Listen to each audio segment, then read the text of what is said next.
Welcome to my YouTube channel AJ Tutorial। चलो आज आम पढ़ा गोटे गप श्रवण कुमार। श्रवण कुमार को बापा माँ अंध अंधुणी थिले।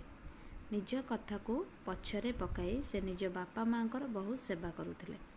निकट गाँव भिक्षा करी बापा माँ को खाइबा को देउथिले।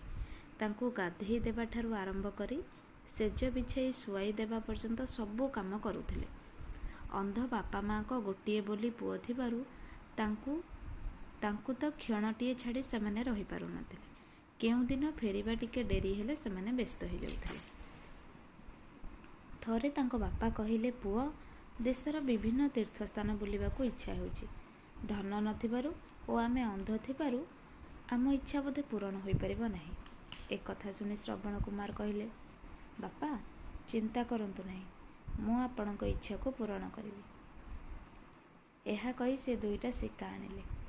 बापा माँ को दुईटी टोकई रे बसाई निज कांधरे भार बहन करी से तीर्थयात्रा रे बाहरले। सबु तीर्थस्थान बुली शेष अयोध्यार थिबा सरजू नदी कूल रे पहुँचला। गछ मूले बापा माँ को ओह्लाई विश्राम नेला। माँ बापा को शोष हेबारु हाथ में कलसीटीए धरी से नदी की पानी आनिबा गला। एमती शिकार बांधिकी से नेउथिले। देखुथिबो फोटो।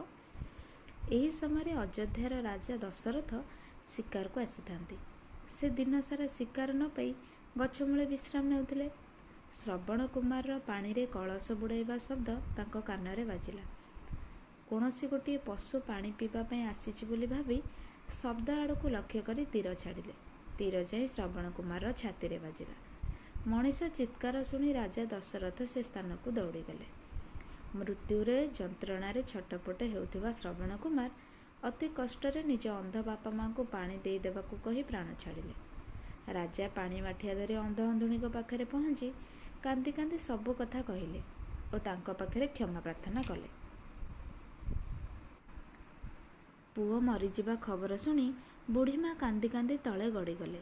राजा को अभिशाप देई कहिले, राजा आमको तुमे जेपरी पुत्र शोकरे कातर कल, तुमे सेहीपरि तुम पुत्र शोकरे कातर ही मरिबो।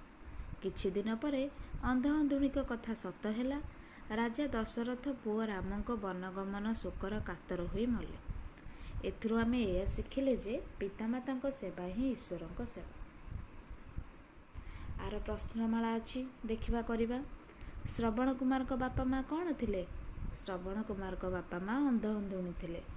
से निज पितामाता को की कार्य करुथिले? से निज पितामाता गाधोई देबा ठारू आरंभ करी सेजरे शुआई देबा पर्यंत समस्त काम से करुथिले। श्रवण किपरि निजर पितामाता को तीर्थ को नेला? निज कांधरे सिक्का द्वारा टोकई बांधी निजर पितामाता को तीर्थ को नेला। सेही समय अयोध्यार किए राजा थिले? दशरथ राजा थिले। श्रवण कुमार किपरि मले? दशरथଙ୍କ शରରେ तीरे से मले। नदी कूल को श्रवण कुमार कहीं जाइथिले? नदी कूल को श्रवण कुमार तांको बापा माँ को पाई पानी आनिबाकू जाइथिले।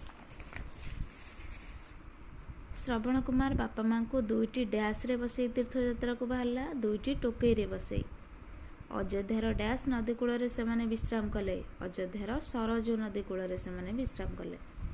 राजा डैश करबाकू आसीथिले? राजा शिकार करबाकू आसीथिले।